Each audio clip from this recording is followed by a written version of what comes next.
All right, so this discussion is the continuation of Notes Towards the Metapoetics of Paranarratology 1, which is subtitled A 17-Part Reading, Elaboration, and/or Interpretation of David Antin's Varieties of Rhetorical Deception in Narrative and Non-Narrative Storytelling. And within that, performance, this is part 4, which addresses part 3 of David Antin's Varieties of Rhetorical Deception in Narrative and Non-Narrative Storytelling. And part 4 of our discussion is titled, perhaps not entitled, is titled Not Necessarily Not the Opposite of Whatever Prefix You Add, or perhaps that should be put before.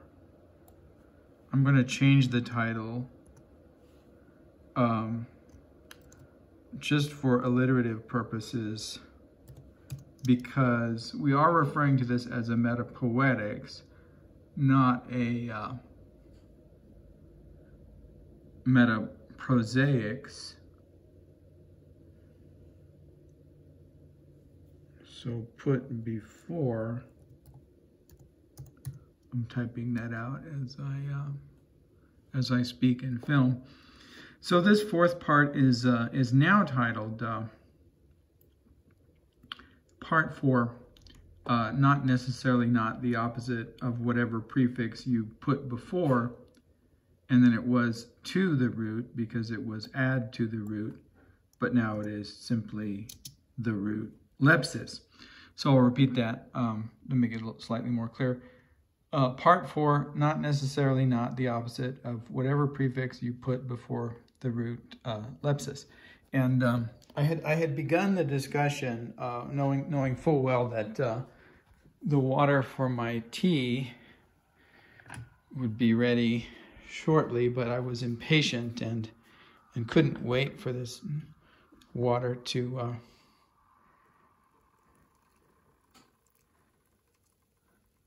boil before I began the discussion. So we'll have to excuse this interruption. This is a particularly flavorful chai that's actually referred to as David's chai, which will seem like, you know, a complete fabrication on my part. And I think I had mentioned the Cassandra syndrome or the Cassandra complex in my last discussion, and that the way that relates to the characterization of the figure of Tiresias as he's presented in Aristophanes, and these, you know,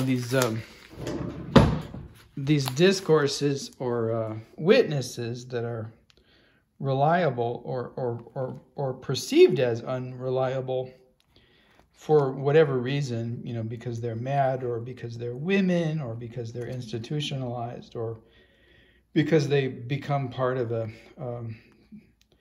psychological discourse, you know, as in the case, I think we made a comparison with Sylvia Plath. Well, who are you going to believe? You're going to believe Sylvia Plath or Ted Hughes or Richard Wilbur or whoever it is, you know, that write these well-organized and formally, you know, so classical style poems, or are you going to believe that madwoman in the attic, or the asylum, or wherever, or graveyard, or, you know, wherever she ended up, and so in dealing, you know, with these suspicious, you know, discourses or these discourses that are mingled with forms of deception, you have to provide evidence of, I don't know if I'll be able to do this. I need, once again, I need more hands, but I don't know if you can see that that's, can you see that's what we have represented here? You know, unfortunately, none of those star anises are, you can see some of the coriander there, and the cloves I see, and the cinnamon. And there are, yeah, I don't know, I guess you'll have to take my word again. Maybe I can find a way of representing this. Oh, here's some peppercorns. Yeah, I'm just providing evidence that this is in fact called David's chime. Well, that's the evidence that I'm offering. I mean, no evidence is fail-safe, and you know, as I've stated before, people believe more what they want to believe than what the evidence suggests anyway. And another expression I like is, well, you'll see it when you believe it, right? So even if I were to show you the exact replication of this substance in this package, you might not see it because you might not want to believe it. All right. So I knew that was coming, but as I said, I was impatient, and I went ahead and these are all the varieties of tea that I have. I went ahead and started anyway, and I put that electric tea kettle on, and began the conversation.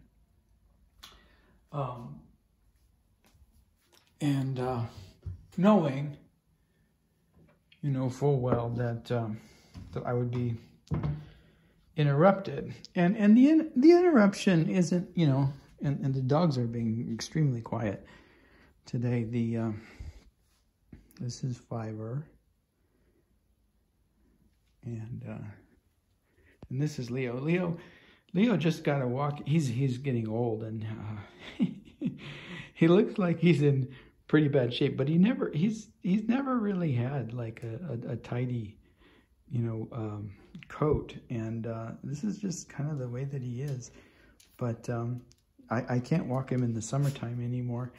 So he was really excited yesterday because I took him for a walk, and because it's cooling off, and he's okay in this weather. I don't know what the temperature was, but I don't think it ever got, you know, higher than the 70s, and that's fine for him these days,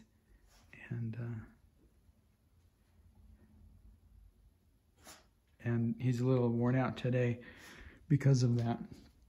I'll probably make further interruptions back and forth, and I will probably play a little bit today between what's going on in let's call this storytelling and narrating that David's doing a diegesis. Let's call it a diegesis, and let's imagine that the diegetic conditions under which, you know, David is speaking is a domain of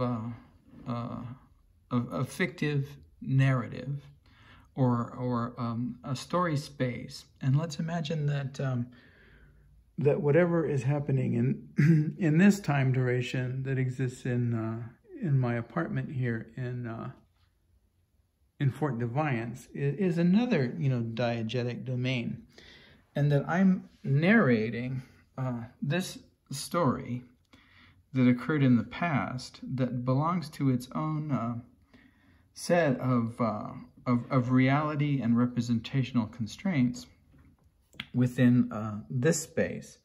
And let's imagine that that part 4, in which I'm narrating this title, you know, not the opposite of whatever prefix you put before the root lepsis,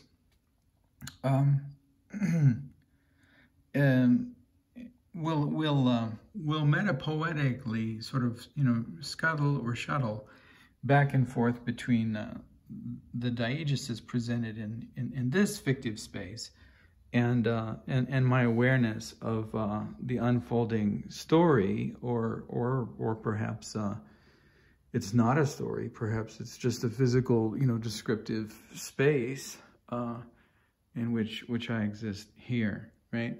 So that, whatever catches my attention, either visually or acoustically or because of some form of desire, right?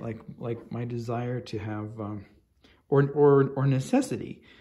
Like these discussions have been somewhat long, and when you speak for a lengthy period of time, you may require something to, let's cut back to David and his diegesis. You may require, something to keep your throat moist and your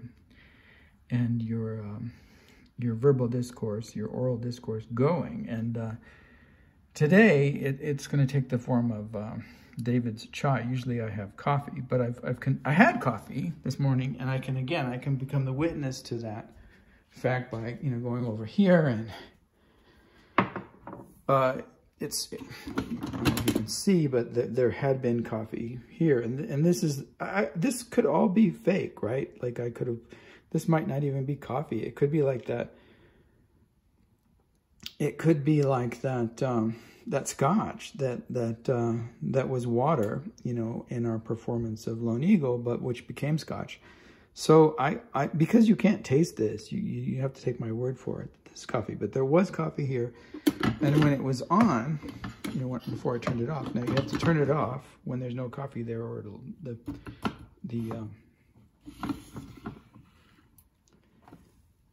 the pot, this will burn, and the carafe will burn. And see, this is what it looks like when it's on. You see the light is on.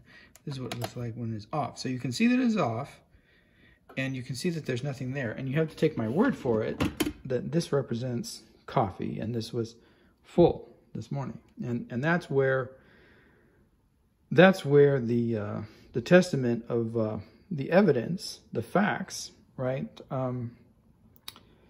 Reach a point in which you have to make a judgment, right? You have to judge the truth of the representation and the testimony that I provide, and it can't, right? It can't be entirely determined by the physical evidence that I present, before your eyes. Well, you also have to take my word in some way that I'm performing this. Okay, one of the things that can happen, and I utilize as a strategy often, is the split between a soundtrack, right, the audio recording, and the visualization of the narrative. So another thing that you have to take at my word is that this is occurring in real time. That as I'm picking this up and pouring this into this cup, I'm narrating the fact that I'm picking this up and pouring this into this cup. Now, I could have recorded the audio for this gesture, anytime in the past.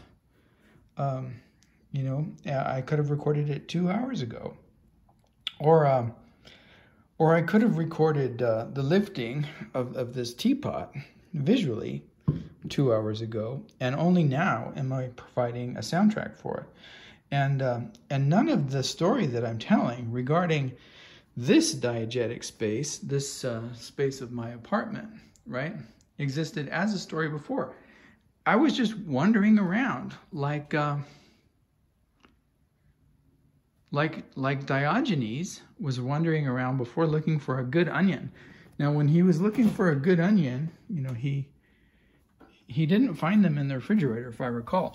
They were out, but now they're in the refrigerator. So he would have to look here, and then he could use his method. His method was to take the onion and to determine how many layers the onion had, and then to provide a reading of those layers in terms of the space-time travel coordinate system that we have, right? And then he would go to our space-time travel communication coordinate system.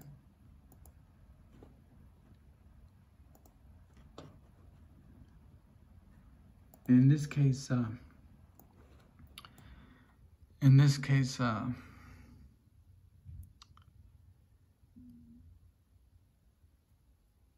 these playlists that we have that are placed in an order and whose order has numerical values. So say that say this is onion, which seems very unlikely to me, but say this onion had 43 layers, and or perhaps it had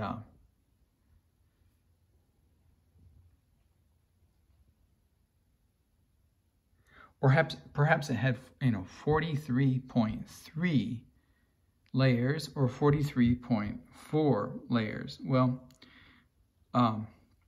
if it had 43.4 layers, we'd look here, the melancholy of adiabatical processes, and we would determine whether that was a good or a bad onion. And if you were perhaps a Scottish psychiatrist, and you were looking at the conditions of melancholy as they produce, or as they're produced by psychological subjects in your institution, you might have a different reading of whether these onions were good or bad than if you were someone else, than if perhaps you were a radical feminist. So that's one consideration to make in terms of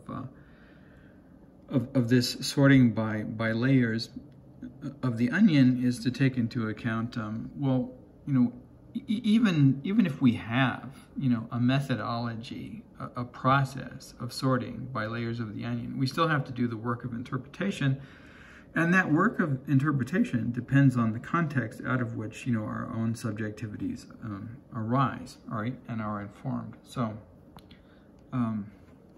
that's a kind of aside, but as I said, I want to scuttle back and forth across these conditions of narrating within diegeses. All right, so diegesis in this sense that I'm using it can just be defined as the constitution of a world of story, and story can be constituted as either a real or fictive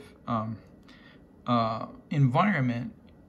Let's call it a real or fictive arrangement of elements within an environment that is defined by this term diegesis. Okay, so as I stated before, I may have just walked around randomly filming these objects in this diegetic potential space prior, and this filming was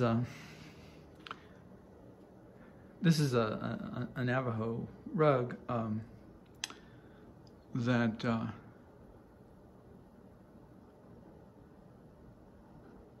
that I purchased from a woman who makes these rugs and makes her living designing and making these rugs, and who does an amazing job doing so. And I won't discuss it too much here, but one of the nice things about living in a space where people create and sell, you know, their work without, you know, an intervening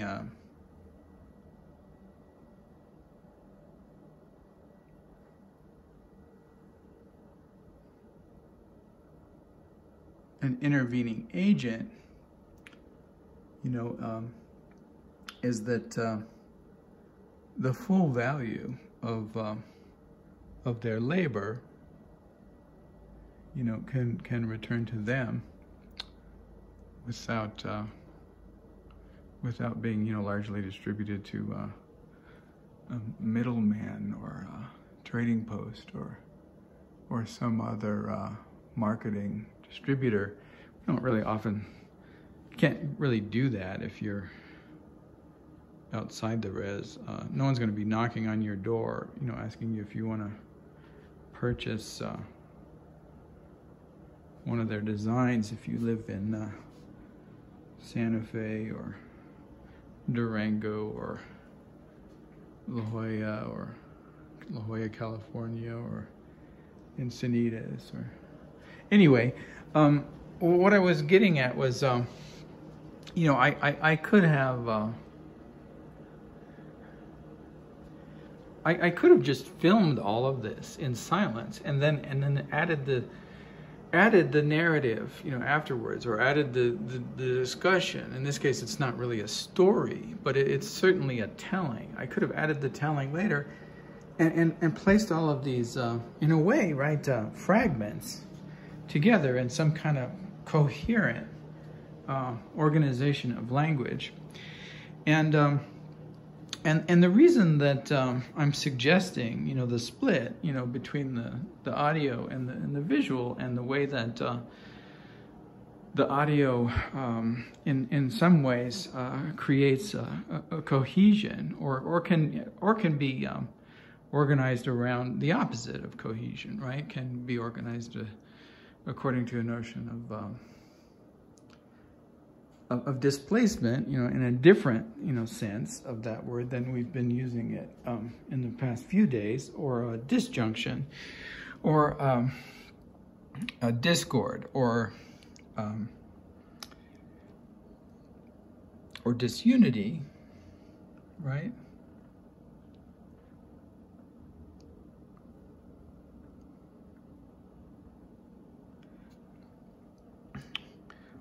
Or however we would represent this idea of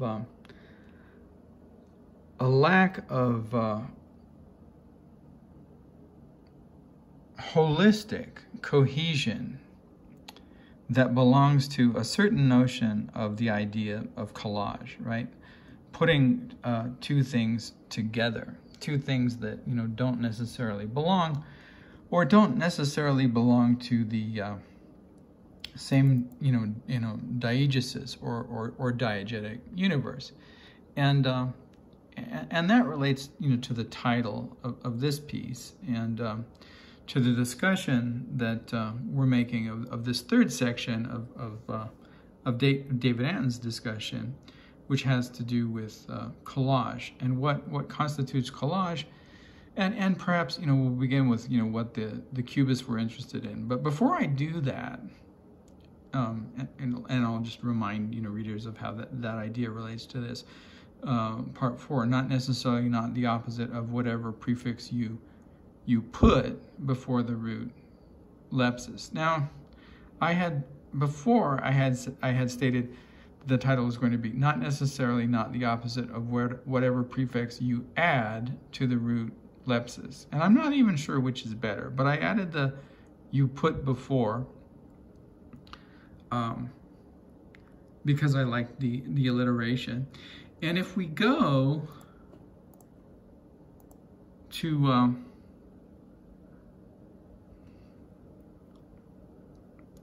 here's affix, you know, versus suffix, and then we have prefix and suffix. I'm not really interested in all of that. I think people generally, you know, get what I mean by affix versus suffix, or affix versus prefix. And I think that my readers will understand that I'm making an analogy, and I'm moving in a direction in which, you know, this idea of whatever you put before and whatever you put after hints back to our exploration of prolepsis and analepsis that we provided, I believe, beginning in part 2.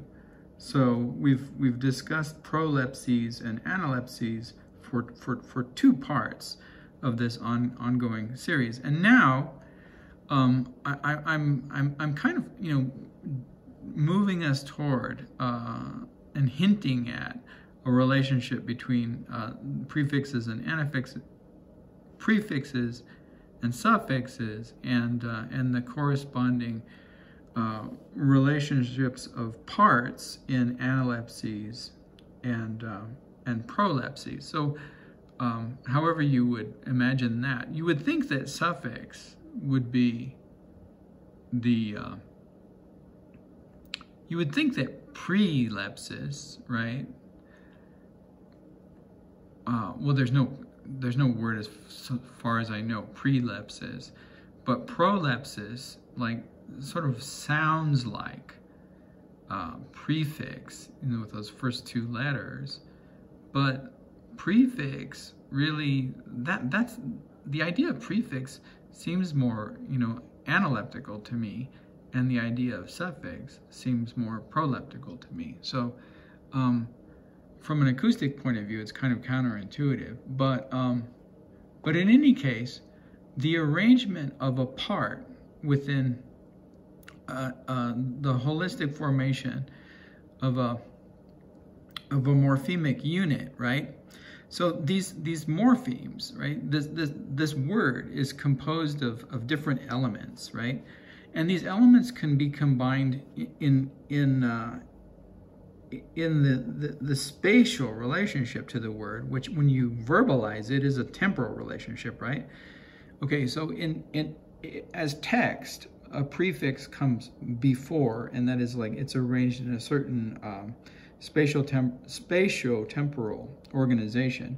And in speaking it you can really feel the time more, because the pre and prefix you utter before you utter the fix in prefix, right? And the suff in the suff in prefix you utter before the fix in suffix, or the suff in suffix you utter before you utter the fix in suffix. And analepsis and prolepsis do this with larger discursive units, don't they? Right? So that you can say that in prefix and suffix, there's already a notion of morphology as collage, and the potential to organize these units in ways that determine their values as they're organized in these ways. But they're still words. They're not, the collage doesn't essentially, you know, transform the semiotic significance of, you can't say like there are words that have prefixes and suffixes and organizations of morphemes that like profoundly like change their ontological status from those words that are mere roots, right? So whether morphology participates in this in the construction of the morphological unit as collage or simple, right? Or simple root, whatever that root is defined as, whether it's a verb or a noun or an adjectival unit, and it has like the stability, like the way that you know, certain constructions of, you know, certain elements are more stable than others, right? And certain elements combine easier with other elements, and this has to do with their arrangement of electrons, and whether the outer shell of that atom, you know, or element is complete, you know, and if not, you know, it more readily combines with other elements. But that doesn't change its nature as being, you know, either, you know, narrative or a collage element, right? It's like that atom is narrative and that atom is collage, right? When we encounter these words, we encounter them as words, and And the same is true for narrative. Now,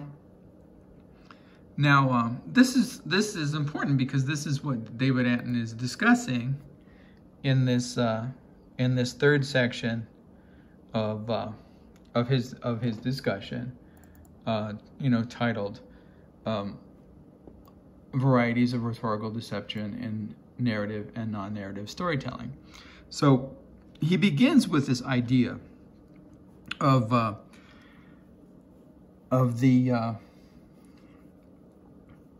diegetic universe that can be defined as the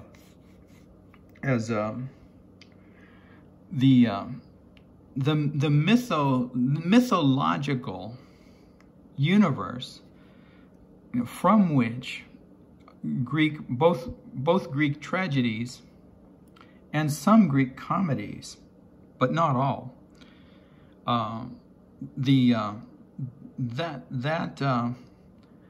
that domain of the mythological universe that defines a system, out of which one could say the morphology of narrative storytelling, right, is built. And so when Sophocles, takes, and this universe is equivalent to the universe that I'm defining here as David Antin's discussion, right? So in these Greek tellings, one could say one never steps out of the domain of the mythological universe.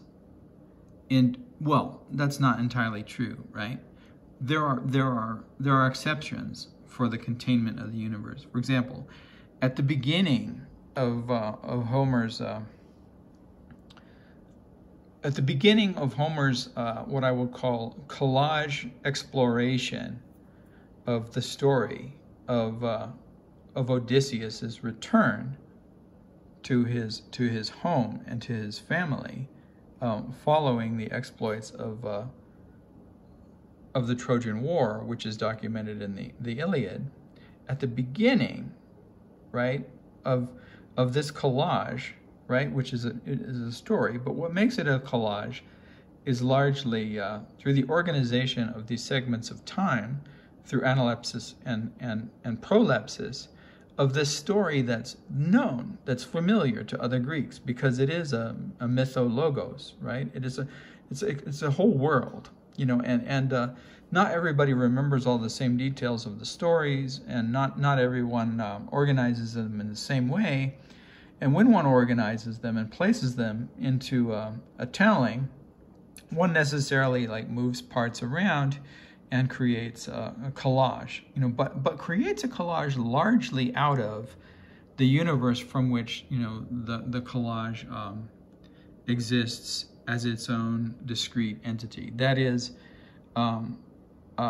say that mythology, the whole system of Greek stories and myths, and mythos, it just really means story in Greek, but the logos is the universe in which all of these stories are connected, right? And that even though you might not know the detail of a particular child or a particular sword or a particular bolt of lightning, it has one, right? In the same way that our universe is constituted by the entirety, right, of causal relations and space-time that define this very notion of universe or cosmos. All right, so this universe, from which that one collage is, right, has certain boundaries. Homer never, steps out of the boundaries. He does, in fact, and I'm going to talk about those exceptions, but largely it remains within this framework and doesn't talk about, for example, this device here, which is one of our space-time travel devices, as well as an acoustic system that gives rise to relationships between other acoustic systems and other space-time travel devices. All right, so once I do this, I've stepped out of this domain or this diegesis from which these collage materials emerge, right? All right. In the course of storytelling. and now I've returned to it. So David talks about that the fact that collage is ancient and isn't in fact, right, this modernist construct. It can't be, because any time that Homer performs an analepsis, right? For example, when he encounters this shield, and the shield is carved with all of these stories. Well, each story, can be returned to analeptically, and you can tell that story. The story of whoever is represented on this shield, and you can return to that element of the mythologos, right? That element of the mythology, and expand upon it. Or if people don't know the stories, or you can make something up. But each of these details lends itself to the story that it represents, and that's collage. In the same way that the shield itself is a collage of all of these different stories from all of these different periods of the mythologos, and they're either familiar to one or they're not, but they can be recounted, and they can be and you can use them as internal frames, right, to the construct of the story. So it's not so much that there are these narratives within narratives, or the constitution of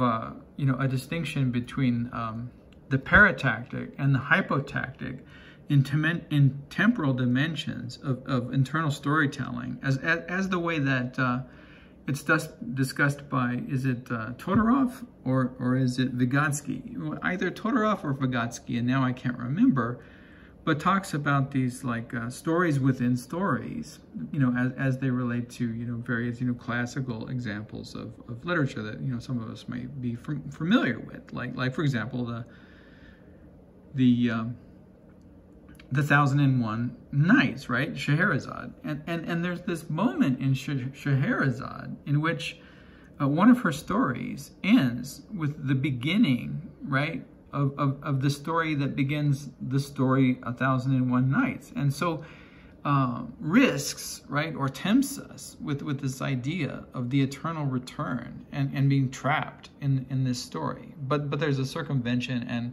an ellipsis saves us, in the same way that in our space-time travel communication coordinate system, we get relief from what are these apparent dead ends in communication. And one of those dead ends, let's see if I can find it here.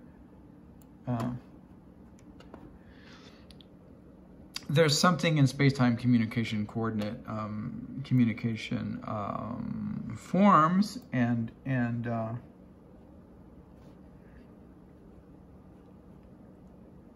all right, here we go. All right, there's something that we defined as the Piaget four-step, right?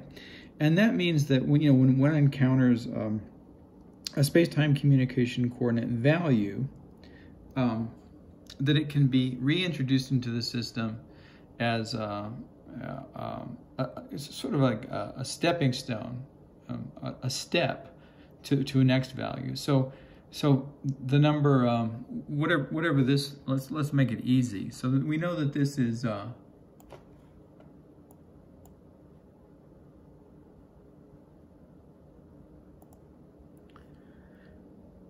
we know that this is 5.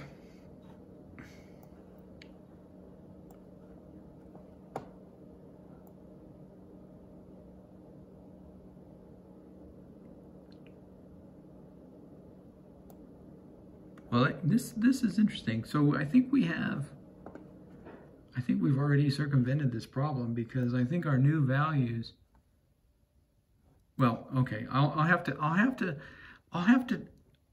to perform a kind of analepsis. All right, so we've redistributed, right? We have redistributed the space-time communication coordinate values, because we did some space-time communication coordinate adjustments. And the reason that we did so was, first of all, So that in this first set of complex space-time travel communication coordinates, we could represent the number 40. And there were a number of reasons why we wanted to do that. And then in the second set of simple space-time communication coordinates, we could represent the number 360. And there are a number of reasons why we wanted to represent that number. But there was a time at which, and you'll have to take my word for it, or you'll have to go back and remember it, in which this particular complex playlist was number 4. And now it's number 1, 2, 3, 4, 5, 6. So I'm already in a different narrative time, the time of the telling, than I am in the time of the told. But in the time of the told, there was once a time in which space-time communication coordinate defined by the number 6 within the complex set of 40 was number 4. And if you believe that, and you understand that I'm referring to a time that was both real and now in the present becomes a moment in which we're recounting as if it were a fictive universe, right? That this number here, okay, 441, as a step, right? As a step in the Piaget 4-step understanding of a communication coordinate that whose ultimate destiny is four moves from the initial number, and say we're on number 1 or 2, right? And we go to, and remembering that what is now 6 was once 4. So we're here and we receive this as the stepping stone to our next number. Well, this is 445, and so if we go up from here 4 units, 1, 2, 3, 4, to number 441, we arrive here. So our next move, we need to go, look what value we have here, and we have 441. Well, 441, and we still have 2 or 3 moves to go, seems to be stuck here. Well, now it's not, because now we're number 6, and not number 4, which we once were. But now, in the time of the telling, right, number 4 is something else.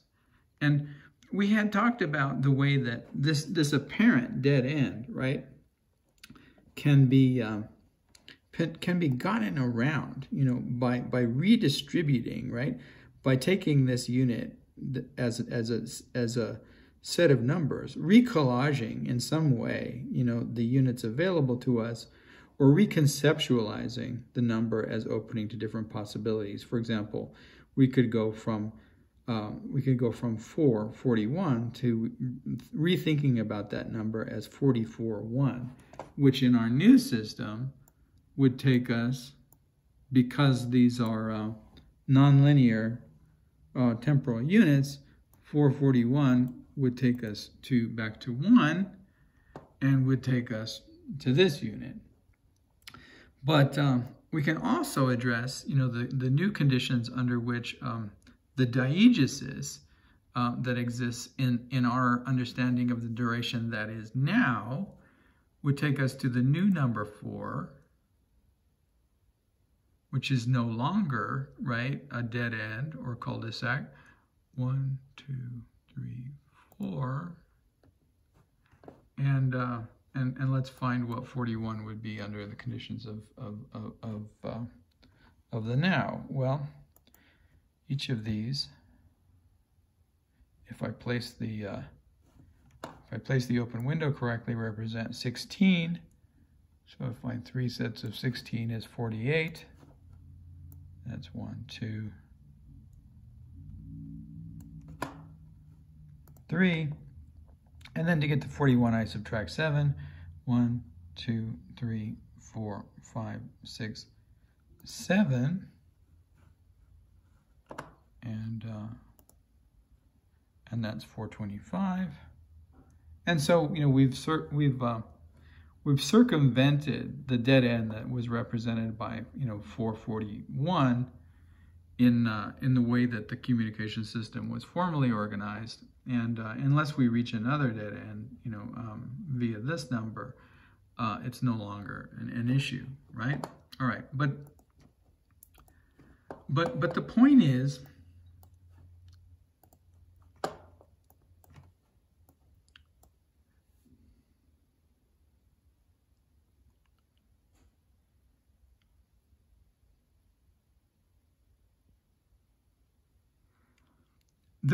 that in the Scheherazade, in the 1001 Nights, the potential for a loop, right, or dead end, or however it's defined, right, can't really be defined as an ontological instability between domains of diegetic universe, right? In other words, that loop, right, is formed by a rhetorical and spatiotemporal and rhetorical operation within the singularity of a universe, right? Not the compounding of universes as multiverses that exist. For example, when I step out from this universe into another universe that frames it, right? Perhaps, you know, this universe of forest in which this universe is situated, and then the universe in which this forest is further situated by the universe of my room. And what I'm saying in this instance is that the boxes within boxes, or the narratives within narratives, are still constituted from the same, you know, fictively rhetorical diegesis that define the universe of its story, whereas something different is going on. And this is what David Antin is saying. I misspoke. And so first he addresses, you know, this question of narratives and internal to narratives in 1001 Nights, and then what he wants to do is he wants to return to the idea of collage and how that works, because, you know, 1001 Nights is a collage in two ways, right? So when Homer, and here are these moments when Homer steps out. David discusses the opening of okay, he's walking off, so we got it. Let's try to avoid that problem we had before. All right, there we go. So when Homer begins the story, right, Odysseus' story of the return home, you know, he says, "Oh Muse," you know, and he doesn't say it you know, David points out, you know, that we're turning away from whatever it was that didn't necessarily, you know, constitute the opposite of apophysis, because Homer, in fact, you know, states it directly and says, he doesn't say, you know, "Oh Muse, do not inform me," or do not grace me, you know, with the beauty of your speech. Do not help me remember. He says, help me remember. He says, grace me with the beauty of your speech. But what he does when he does this, and he brings, right? He brings a muse who belongs to the diegetic universe that we're looking at here, you know, David's universe, into his universe, the universe of the speaking. And so essentially he does this, right? He does this. He brings one of the, imagine that the members of this audience are muses. And the members of this audience, let's go back so that you can see the members of this audience. Imagine that, and David's really good at revealing this, you know, by pointing to different members of the audience. All right, so he says, imagine that, you know, you're all muses, and I'm the poet, right? And I'm the poet Homer, and I'm about to begin, you know, this story of Odysseus's return home and his wanderings, you know, and before he gets there. And let's go back again. And so I want to begin this story, and and then he points to someone in the audience, and he says, but in doing this, right? But in calling attention, you know, to the distinction between his world as narrator and the world in which these muses exist as part of the world in which Odysseus exists, that there's a kind of like border crossing, right? Like either, you know, we could think of it as, you know, one universe, you know, framing another, or some kind of existential border crossing in which by evoking the muse, you know, he essentially does this, and now what I'm pointing to in the space-time communication coordinate, which unfortunately I can't. Oh, there we go. Get to and this world, right, is that I'm bringing a figure from this world, one of the muses, into this world, and asking a figure within this universe, you know, to assist me in this universe, and maybe the Greeks imagined that those universes, you know, occupied, you know, parallel ontological, you know, conditions of phenomenological experience and phenomenal experience as well, and maybe they didn't. Right? Maybe it was just rhetorical. Maybe it was a rhetorical device, and this is somewhat different from that loop that's established in the Scheherazade, in which you know, in which the conditions of the universe like play out as a loop, but they're not brought into the dynamics of the stability of world, because the speaking subject in Scheherazade is always already part of that fictional universe, and or one could say that there's an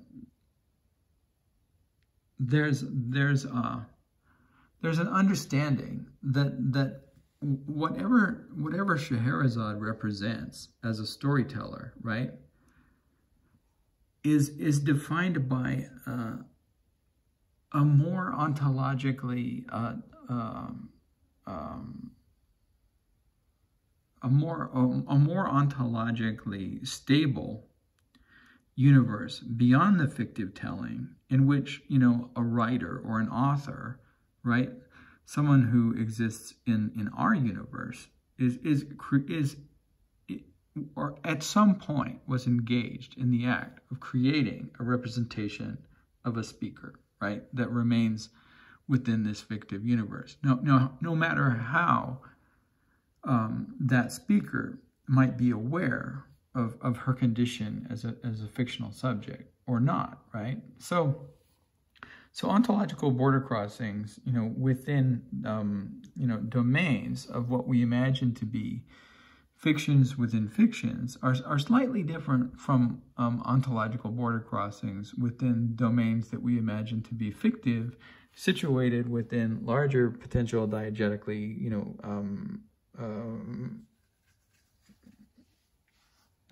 narrative structures, like what apparently is this physical universe, right, versus frameworks within these fictional universes. Okay, so that's the first point, and then David discusses the way that that inceptive moment, and there are a few moments like it, right, in which you know, Homer addresses the audience or the imaginary audience, and crosses those domains of diegetic ontological bordering. But largely, and one could imagine those as having a collage-like element, but not necessarily, right? But largely collage in the Odyssey and in these texts, or these old tellings that have become texts for us, exist in terms of the way that they're organized, the way that they're structured, the way that they're remembered, the way that they're analepted and prolepted and put together, and what details one chooses to take from this large, right, collection of stories that constitute the mythology or the mythological system of a particular diegetic universe. And these diegetic universes that can be drawn upon, right, also are informed by the social political context of whoever is narrating. For example, an ancient Greek wouldn't have known Norse mythology, and so the materials out of which that you could draw. Now, in contemporary, mass culture, this is a very different situation. Wherein, for example, in Marvel Comics, you have a character like Hercules interacting with a character like Thor, interacting with these other characters that are drawn from, more contemporary, storytellings, and that relate to, I believe Captain America comes from World War II, and or is a fictive, has a fictive relationship to a kind of diegetic universe that that is situated in World War II, and then there are universes that are defined by the commercial domains of who can tell these stories. For example, Captain America could interact with Superman, but he would have to do so under the commercial aegis of a multiverse that the publisher, both Marvel and DC Comics, had maintained as a potentiality of collective narratology, right? So that there are commercial restrictions on these diegetic universes as well. And you could say that in one way, reality systems and in the narrative combinations that are allowed by these systems are always already commercialized. And they weren't necessarily commercialized in Greek culture, but what they were expressed as a set of narrative restrictions that were understood, and then there were certain kinds of for example, there were more restrictions that determined the domain of what was constituted by tragedy, Greek tragedy, than there were as constituted the idea of Greek comedy. So all kinds of different characters could enter Greek comedy, for example, like in the clouds, right? Socrates can enter the clouds, but Socrates wasn't allowed to enter, this Aristophanes, the clouds. But or philosophers could enter the frogs, or they could enter the frogs in different forms, But in tragedy, you had to draw from this universe that was more or less stable and didn't allow movements between these diegetic domains that could be understood as universes of potential narratology, right? And so and then what David is basically doing in outlining all of this is explaining why it was important for him to retell the story of Oedipus from the point of view of the way that it's narrated in Aristophanes as opposed to Sophocles, because the restrictions of the domains from which you can draw are so very different, right? And then he talks about the way that in Homer, within the confines of this universe of Greek mythology, the mythos logos, that other than those moments, of evoking the muse, I'll go back to the domain of the muses. Okay, so here's the domain of the muses, but and look how many there are. So many more muses than we actually find in Greek mythology. But there are 12, right? Or are there 7? Are there 7 or are there 12? Well, let's digress and find out.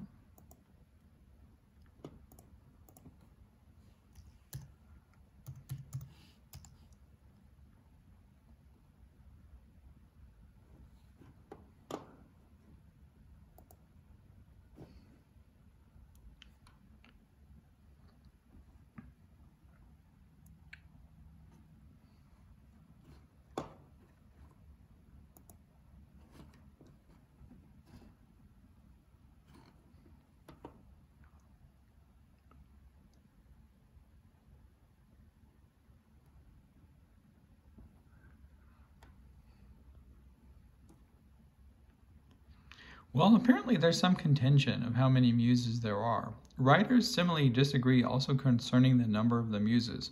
For some say there are 3, and others that there are 9, but the number 9 has prevailed, since it rests upon the authority of the most distinguished men, such as Homer and Hesiod and others. So I was wrong, or I was either wrong or pretending that I didn't know how many muses there were. There was a piece that I did on the 9 names of Durga, and I had referred to the 8 names of Durga, and I had done so in order, to see if Aaron was really paying attention, because we had discussed the fact that Durga has 9 names, either a few days prior or some period prior. And in fact, Aaron did recall that there were 9 names of Durga and corrected me, and that instigated another conversation. So anyway, there are reasons, there are pedagogical reasons, sometimes to make intentional errors and to call attention to either disagreement or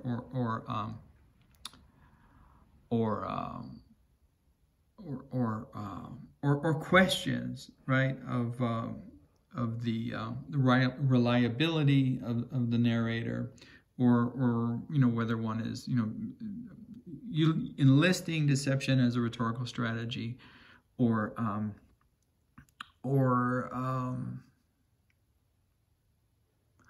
calling attention to discrepancies and ambiguities at various levels of narrative telling, and perhaps as they relate to the story told, right?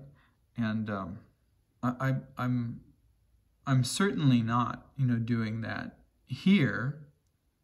What I'm doing here is simply trying to clarify in my memory how many muses there are, whether there were 7 or whether there were 12, and in fact it turns out that there are 9, but that's only according to the most distinguished men, such as Homer and Hesiod and others like them. So according to Homer and Hesiod and others among the authority of the most distinguished men, there are 9 muses. Now, it's interesting because the sound here, the construct, right? It's Homer and Hesiod and other men, and I don't think that we can discount the gender and just ignore it. The muses, who are all female, if memory doesn't fail me, concerning this issue, these are divine women who inspire men, and yet it's the men who get to determine the number and significance of these divine women. So if this were a digressive discourse that had some significance, outside of just being a failure of my memory, or perhaps of in other words, if this were deceptive rhetoric, an example of a deceptive rhetoric in which I utilize the representation of faulty memory, to discuss this apparent irony of the way that the genius of these men and their authority, right, is represented in this patriarchal form, as providing them with the authority and power, to determine the number of these muses, from whom, anyway, supposedly according to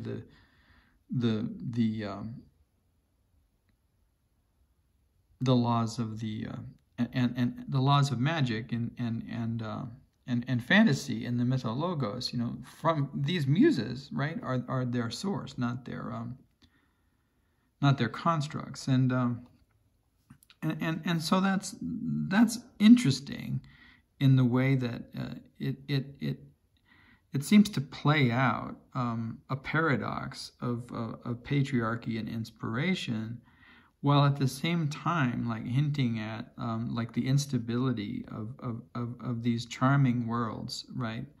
From which you know, inspiration is derived from fiction, from fictional constructs, or if they are imagined as these embodiments of some actual, right, flow or energy that exists in our universe, that the socio-political dynamics of gender in determining, you know, name and number is highly, you know, problematic here. That is to say, that sort of a discourse could be going on if my failure to remember the number of muses, you know, and thinking that perhaps they were 7 or 12, you know, was some form of narratological and rhetorical, you know, deception. All right, so let's go back to where we were in the story. So, well, you know, David was talking on while I digressed, and so I'm not exactly sure where he is in the revelations of all of this.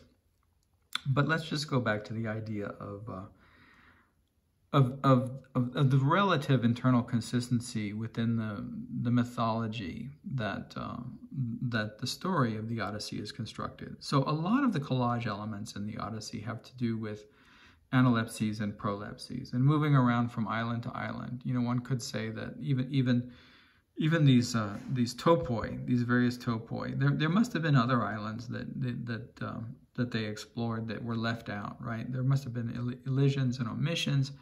And then one could say that, you know, like every storytelling within every, you know, relatively stable ontological universe involves an organization of these plot elements and these telling elements that is fundamentally a collage. So story is collage to begin with, right? So story is already a collage, and this is true even if one doesn't imagine that the universe from which one is drawing one's story is a mythology. Even if one imagines that it's an entirely creative, like science fiction. So David turns to science fiction. So imagine that the science fiction is the genre that you're talking about. It's a very different genre in a way than, even though it has to obey certain constraints, you know, in order to maintain its value, you know, as a genre. You know, to the integrity of the genre is defined by the constraints and of the genre itself, right? So insofar as it's science fiction, you know, unless it does so in some way that imagines that in this science fiction, like say that it's Solaris, right? And you have this universe that can create imaginary forms. So in a Solarian universe, which is completely science fiction and obeys all of the internal logic of the universe of a science fiction genre, this planet can generate imaginary forms. It can generate as physical entities both memory and, you know, figures of imagination. So this planet could raise the figure of Odysseus, just as Odysseus raises, you know, the spirit of Achilles.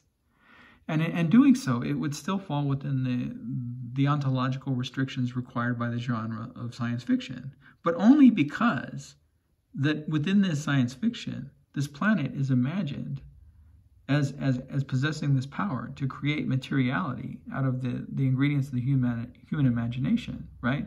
So it offers a way of bringing in what would appear to be, right, a genre violation.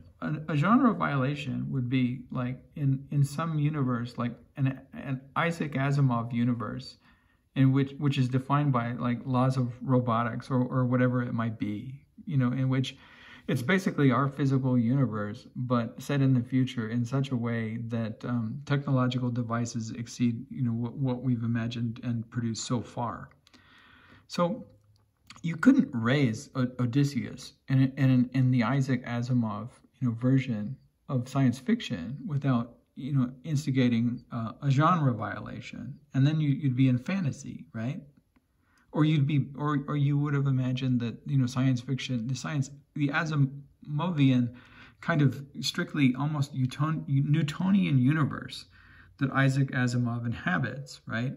Suddenly is intruded upon by Greek mythology or the fantasy of Greek mythology.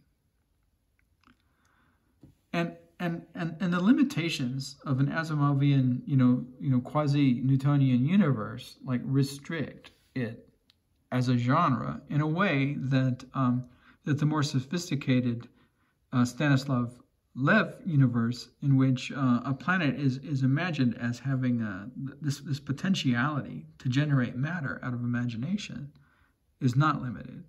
But even within that universe, you could imagine, a genre violation, and we don't have to think too hard, to imagine what they might be, right? Like if Mickey Mouse, suddenly, arrived on Solaris and erased it from the universe, that would be a genre violation, because presumably, even though Solaris, can create, matter out of imagination and memory, what it can't do is allow the matter and the matter and substance that it created to violate the laws of the physical universe in which it exists. In other words, that kind of play, like that those Crazy Cat cartoons have, in which you can take an imaginary pencil and draw an imaginary line, or you can take an imaginary eraser and erase a real universe. Those laws don't exist, right? So even in a universe like Solaris, there are still boundaries to the understanding of what the constitution of a diegetic domain that can represent without offering a kind of ontological and physical universe violation that challenges the genre itself. All right, so he talks about that, and he talks about the way that the stability of collage in the Odyssey is profoundly different from, say, the stability of collage as it's practiced by the and with different narrative implications than the way that it's practiced by the cubist. Because what his argument is that the cubists begin collaging with, say that, so David discusses this. So say that the diegetic domain, in which constitutes the initial discussion, and we'll call painting a discussion. So a painter like Picasso wants to discuss the diegetic universe in which African sculpture resides, right? And all of the formal and perhaps some of the semiotic elements that this universe constitutes and represents. And basically, he's looking at this object, and that's the universe of discussion, right?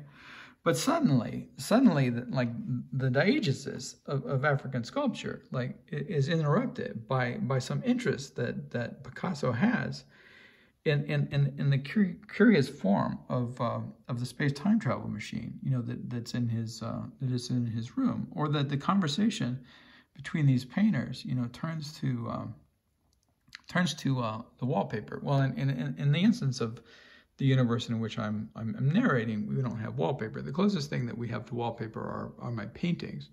So I want to paint a portrait of David Antin. You know, I want to discuss what David Antin is discussing, and I want to follow the way that he's narrating, you know, his discussion of collage. I want to follow the discussion of collage, but I'm drawn to my wallpaper, which is, you know, not necessarily not the opposite of wallpaper, but these paintings, and these paintings are become you know, in my universe, you know, equivalent or an analogy to the wallpaper that the cubists are you know, sort of, you know, psychologically, you know, digressing in terms of their interest in regarding. And what I don't have any African sculpture. This is the closest thing that I have to African sculpture. So I'm trying to talk about this, but I keep thinking about the wallpaper, or I move back and forth, right? So that what I'm depicting on the canvas is a movement back and forth. It's not so much that I'm looking at, you know, this thing from all these different angles, right? And that it's a construction of, you know, all of these different strictly, you know, spatial motivations, you know, to depict this as singularity. But it's rather, you know, the kind of displacement of this object within this larger framework. So, you know, in a way, like all of these objects are displaced, right? Like these are displaced objects, and they have histories, and just like if I pick one up, you know, just like Homer's shield, right? I can look at, you know, I can tell stories within these stories. But when Homer, and you know, and David's talking about this, he's making this really clear. When Homer tells the story of this, right, this design, you know, this is the shield, right? And he can tell the story within this story and use analepsis to do it. But this object, you know, right, in the Homeric universe isn't displaced in the way that it's displaced here, because it still belongs to that domain in which, you know, this shield, this vase, this pottery, you know, as shield was created. So it would be like, you know, telling the story of the Pueblo. Now we're in the Pueblo, and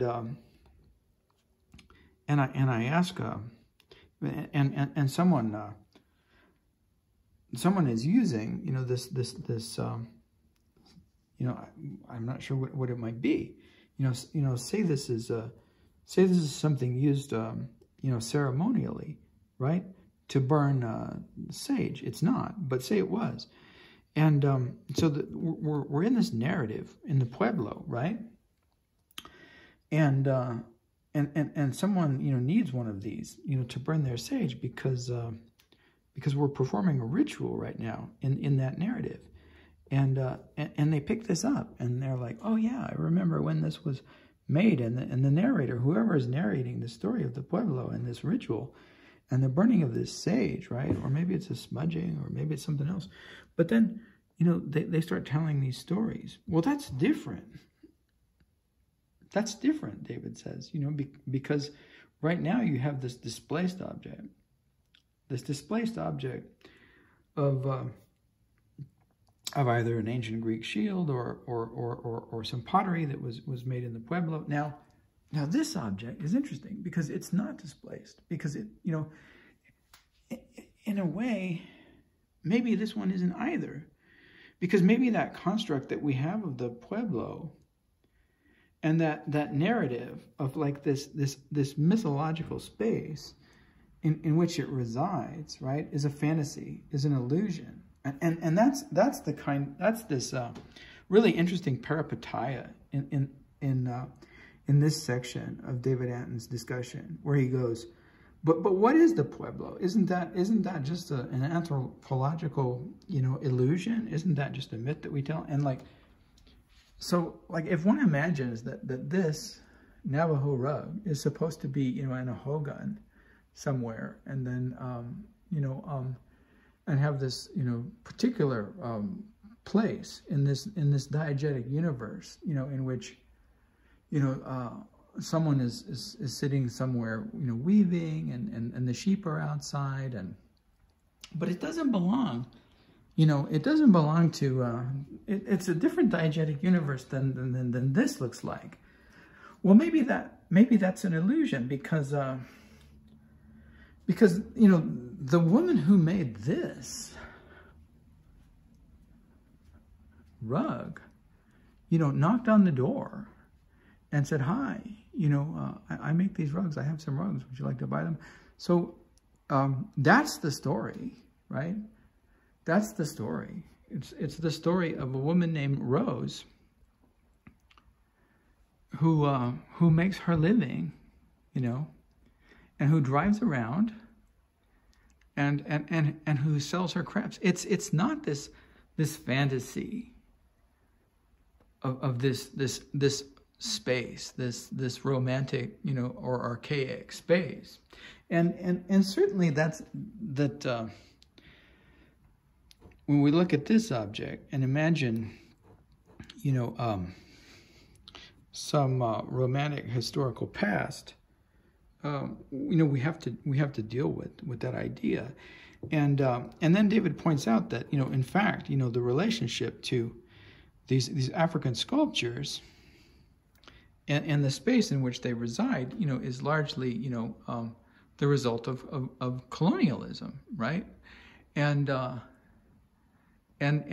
this early modern, right, interest in this sort of colonial warehouse of cultural alternatives and availability, you know, from which these varieties of forms can be drawn, but also, right. So that belongs to this domain of the real domain is the diegesis of the collection, you know, versus the diegesis of the arrangement of collectibles, right? And in that sense, the space-time travel device and the collected images, you know, on the flat surface of the screen, you know, aren't essentially, you know, different from one another. And what he's trying to do in the discussion is move toward like a kind of paratactical understanding of the way that arrangement, right, in varieties of collection is the constituent form of collage. Right, the constituent form of collage is arrangement, and then the distractibility of the eye in terms of what might be perceived of as you know, the temporal dislogic, right, or not dislogic, the temporal dislocation, right, granted in situating, right, a forming of discussion or narrative around arrangements of collection. Meaning, you know, I can focus on whatever I have as a collection. I can focus on the cup and the David chai in it, or I can focus on the space-time travel device, or I can focus on this set of images of David Antin's discussion, and I can focus on my interpretation of that discussion, or I can focus on the keyboard. But within the system, right, in which these collections are arranged and organized, there will always be a temptation, you know, to turn one's attention to another one of these items. And what the Cubists seemed to be interested in was precisely that, like to attend to the relationships that can be reorganized, you know, reorganized not as within a set of contained, you know, diegetic a diegetically logical universe or set of diegetically logical universes, but like manipulated, right, by this painter as discursive reorganizer of materials.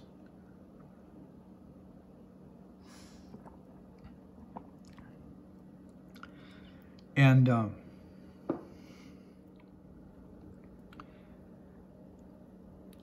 David, claims that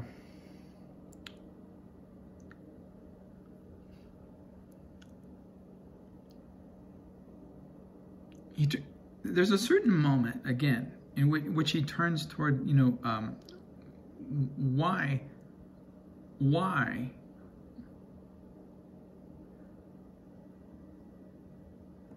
narrative, right?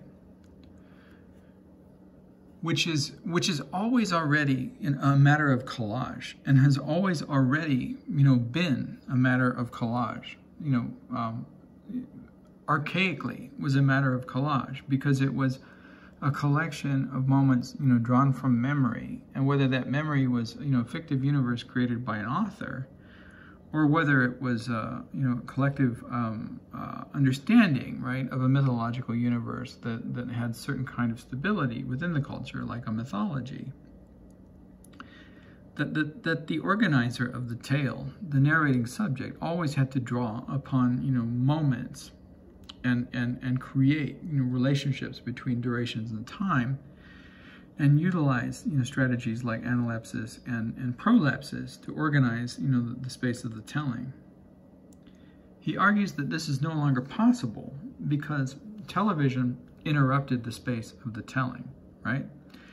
And the way television did this was by adding commercials. So, if I go to the end, you see how my retelling of David's speaking involves collage, right? I've collaged, bits of this, and I've collaged bits of that, and I've collaged bits of this and that, and I've added, paranarratology. But suddenly I get this, right? And this is the advertisement. And I have no control over it whatsoever, right? So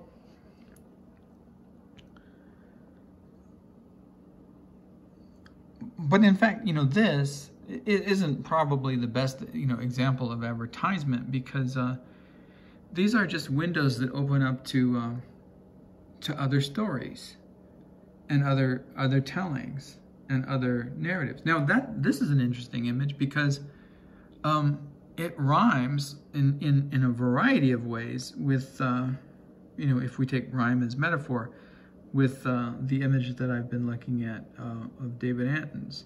And then we have another image, and in a certain way, this image also rhymes with the image that I have of David Antin in a different way, perhaps not with the image so much, but with and here David Antin is, a narrative within a narrative. One could say, if we imagine, right, that this little break and this static moment, exists within the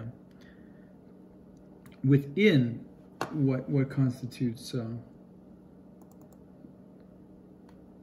varieties of rhetorical deception in narrative and non-narrative storytelling. But at its very conclusion, that you have an image of the image within the story itself. So this perhaps isn't the best example, because all of these, they are in a sense commercials, but they're commercials that point to other narratives and other stories and other forms of talking and other forms of representing within the same kind of narrating universe in which David Antin's narrating occurs. So what would be a better example of being interrupted by a commercial? Well, to get there, I perhaps could go again to to something else, like let's try home box office. All right, so I've tried to watch. This is an advertisement for itself. So again, not the best example of commercial. Not trying to sell me a product. I've tried to watch this, you know, against my better judgment, but was unable to. This is House of the Dragon. So I'll find something that I actually, if there is anything here that I actually enjoy watching. I'm not finding anything.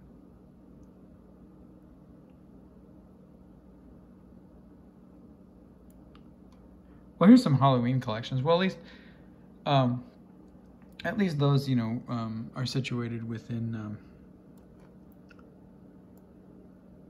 you know, the anticipated Halloween that we'll experience in a few days. So let's go ahead and see if we can find a commercial here.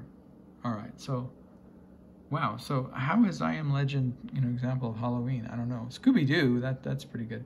All right. So let's do Scooby-Doo. So Scooby-Doo is a story, right? Let's take Scooby-Doo as the, you know, the diegetic universe that is, right, collage, because all narrative is already collage, because we have such, you know, features as analepsis and prolepsis, and we understand that, you know, there are omissions and elisions and all of this, but that's a limited sense of collage compared to the ontological border crossing collages that you know, David wanted to constitute as examples of cubism, right? All right, so, and remember, this is an example of why that, you know, commercials, right, challenge the frameworks of collage, you know, that we can attend to all right, oh, I need to sign in. So I'm not, okay, I don't, because of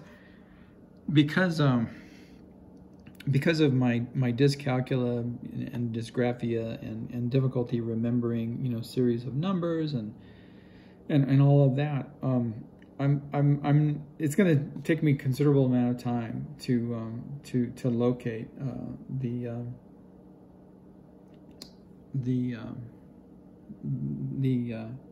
passwords and numbers necessary for me to sign in, so I can't do that. So we're gonna have to imagine. So imagine we're watching Scooby-Doo. You know, I'm not sure if that, you know, David Antin would have chosen this as an example, but imagine that we're watching Scooby-Doo, and suddenly a commercial comes up, and this commercial, right? This interruption, this commercial, is what David is imagining as a new form of collage, right? A new form of collage that doesn't have to do with the collage-like features of the narrative that we intend to watch, and this interruption of the collage elements that we see here, right, is interrupted with the collage elements of a commercial, whatever it's, you know, for, that we're not interested in, right, in relationship to this narrative and the continuity of the narrative and the way that it's constructed, you know, from these collage elements, but rather like is pointing us, you know, toward a product. Let's see if let's go back. Let's go back. All right, so let's go back.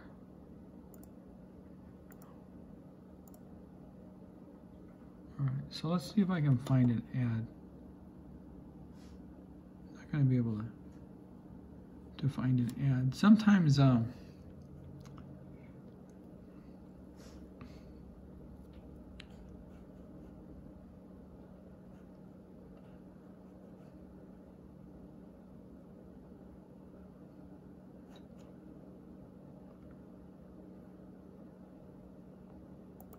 let's try Trevor Noah on YouTube and see if, oh, here's an ad.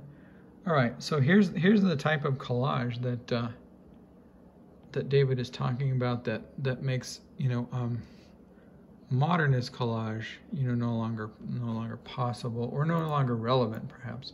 Let me see if I can get some sound on this.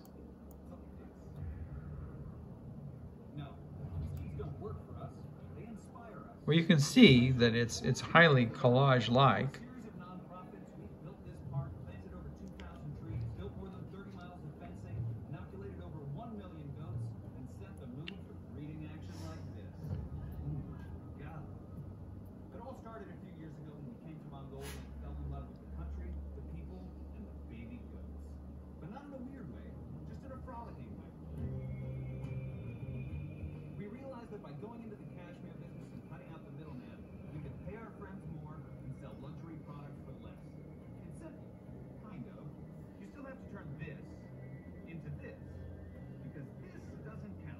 Well, you can see how collaged it is.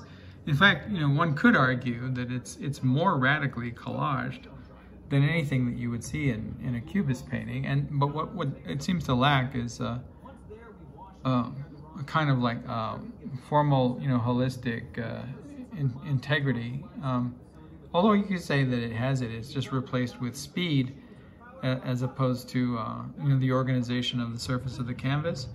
And if you imagine that speed is the operative, formal, kind of unifying element, then you can, more easily like define the terms of the aesthetics under which it operates. So I think that's enough. That provides, an adequate example. Let's see if we can get back to where we were. And I'm going to need to delete the sound again to create, easier access to what I'm doing, but David argues that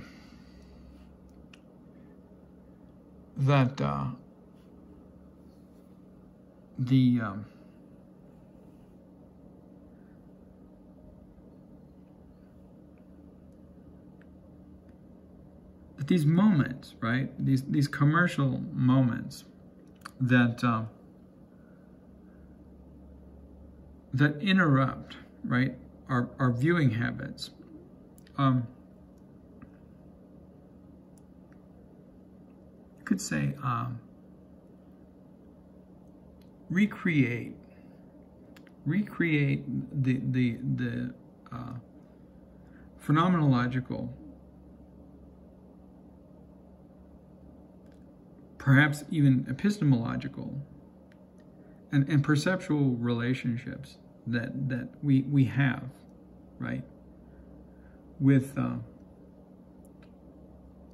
reorganization of time and space, and that so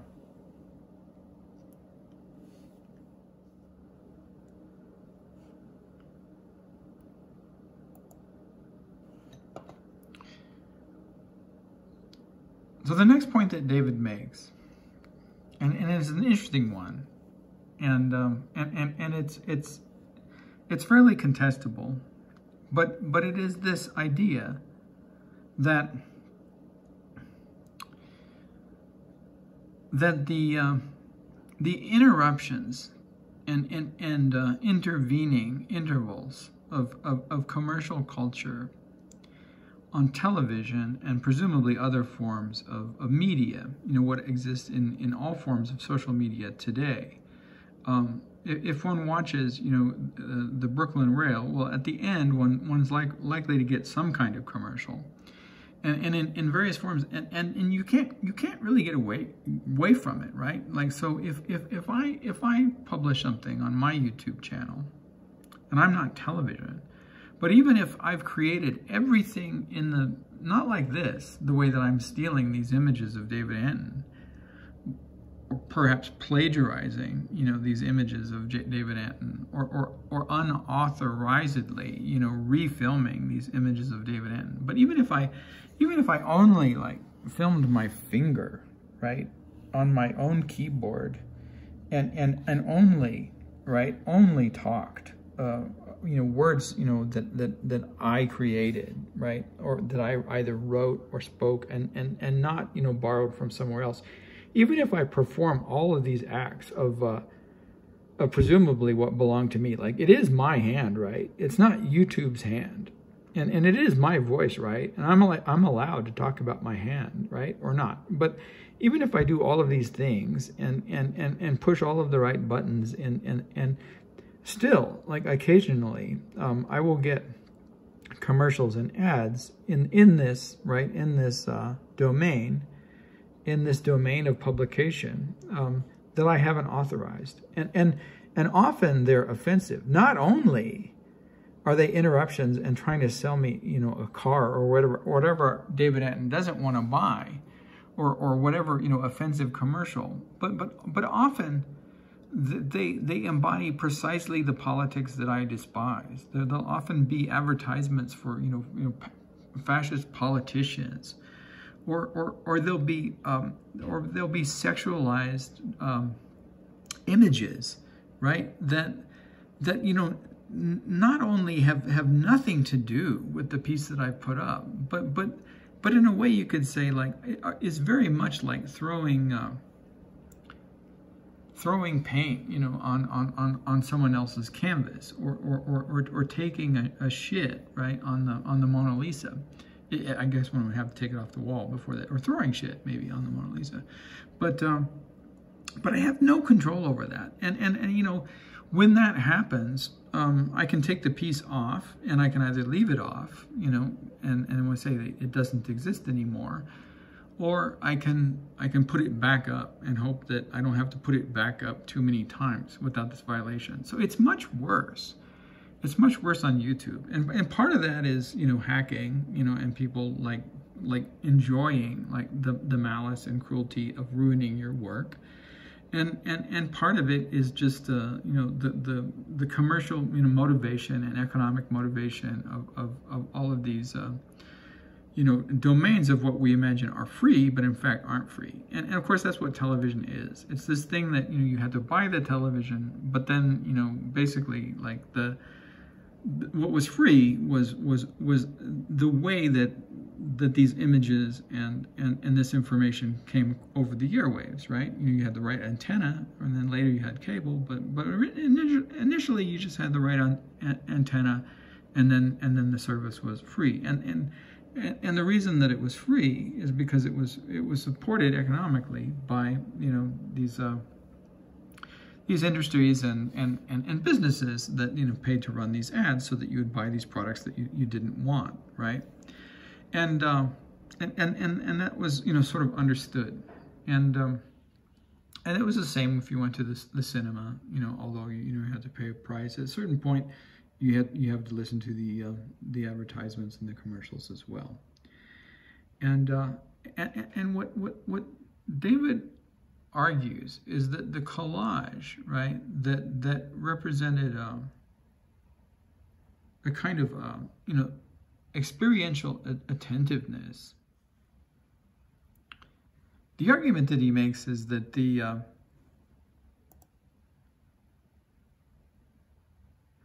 collections of objects, you know, that attracted the eye of the Cubists and others in the period of early modernism, you know, belong to this experiential universe that was inhabitable as a domain, and in the same way that the universe of my apartment is inhabitable as a domain, and composed of all of these, you know, selected and collected objects, and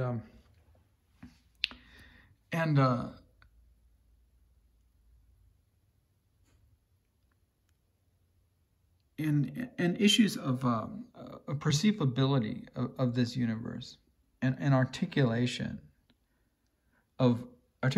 of attraction, right, and perhaps even repulsion. You know, suppose that an explosion occurs, you know, outside my window, and I attend to it, or I attend to the barking, you know, of the dogs, you know, was part of this, you know, domain of I can't seem to get the light right here. There we go.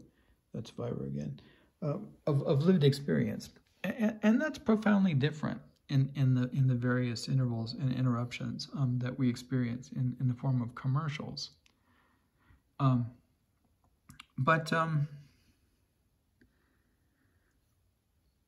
but I'm not entirely sure that, and this is me stepping out of the discussion a bit.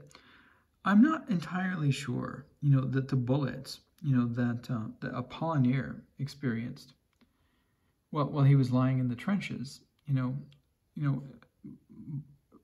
were that profoundly different, in the sense of experience of attack or what's uncontrollable in the world than the commercials that we experience or the hacking that we experience as YouTube users. In other words,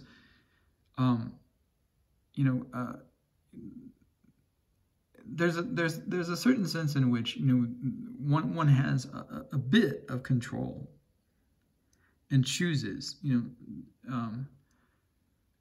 outside of conscription,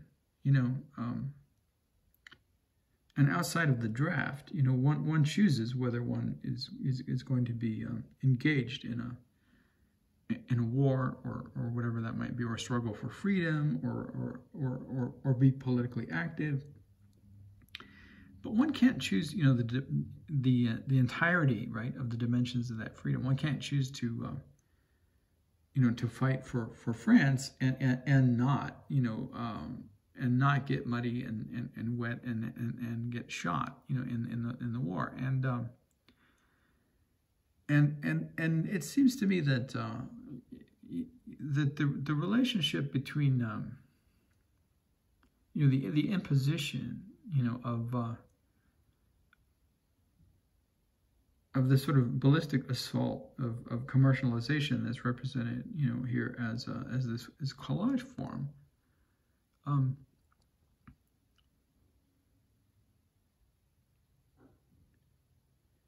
is perhaps not as profoundly different from the experience of the multiplicity of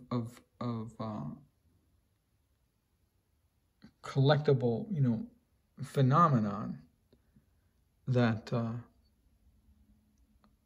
that early modernism both experiences and draws from as source of communicable attention, engagement, and perception. And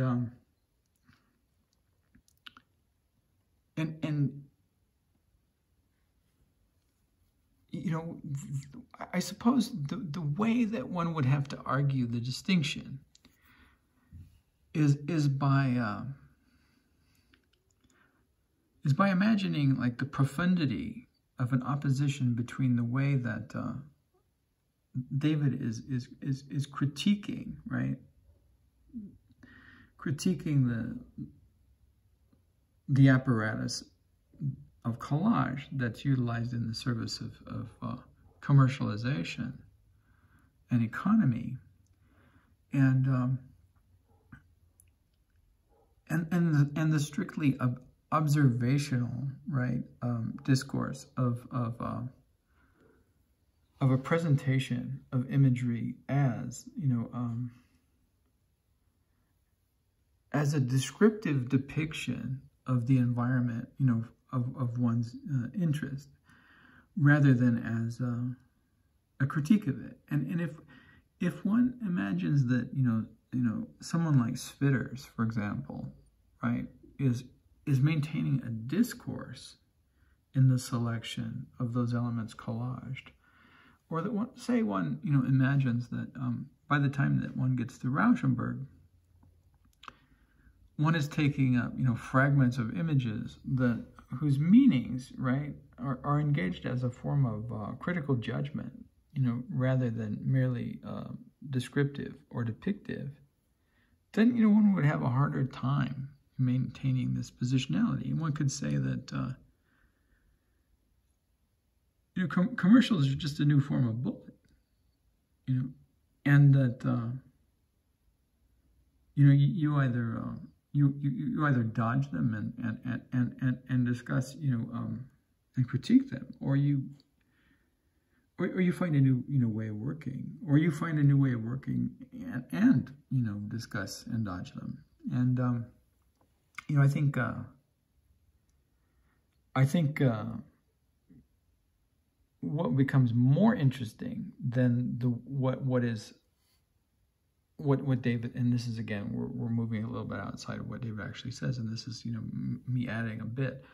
But I think what's more interesting than what David says in this section is the way that almost everything that he says in this section is complicated and problematized, and in some way contradicted in some of the later stories that he tells, in which he returns to the notion of analepsis and prolepsis, and in some variations, metalepsis, and other prefixes that can be put before the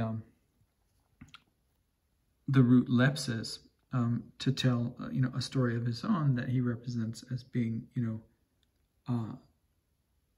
not a collage, when in fact it is almost entirely collaged and fabricated, again, from what seem to be memories of various commercials, right? The story that this sort of romance story that he invents seems to be collaged from those very commercials that he critiqued earlier, and that moment, right, is what seems to me to be the most powerful representation in this particular piece that he titles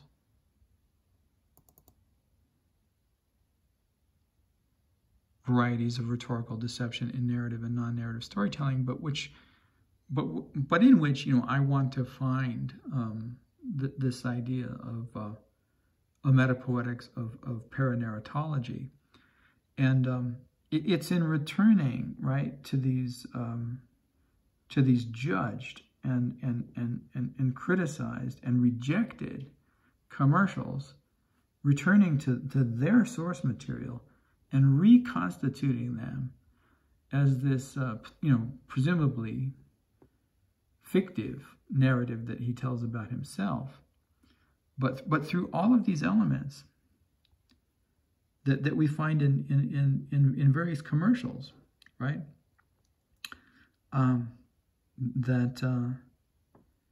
That seem to be a kind of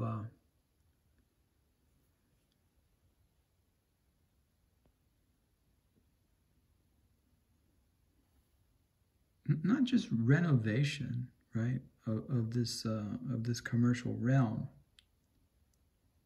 but a kind of renewal, and not even a renewal, but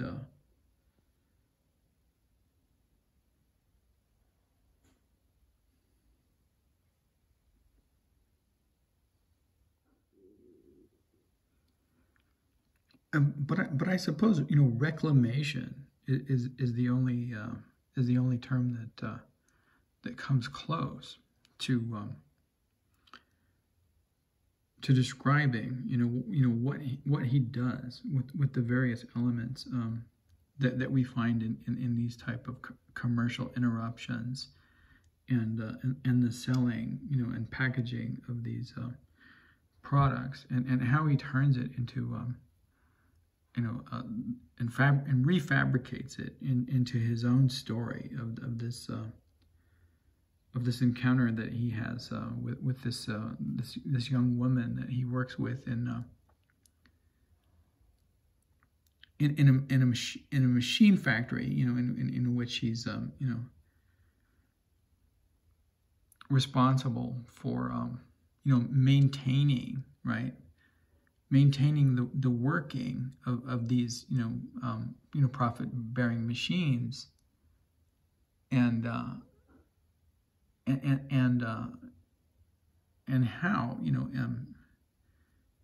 in the course of his labor in in this position, you know, he meets and becomes romantically involved with this young woman who spends, you know, considerable amount of time, you know, with at the movies, in addition to, you know, conducting the affairs of the affair, right? And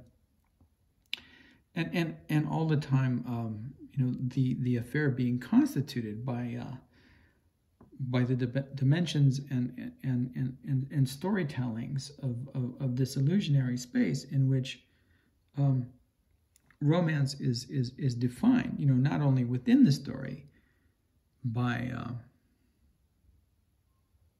the illusions of narration and telling and deceiving, but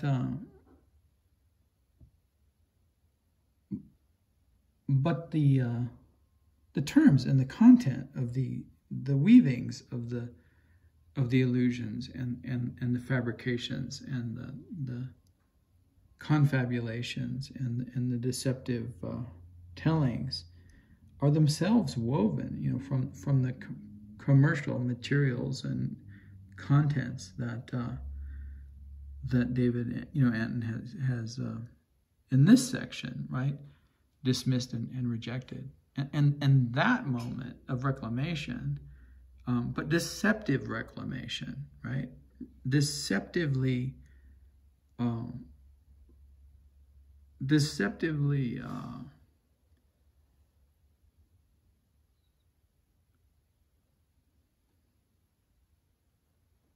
masked and hidden and apparently unself-conscious, right,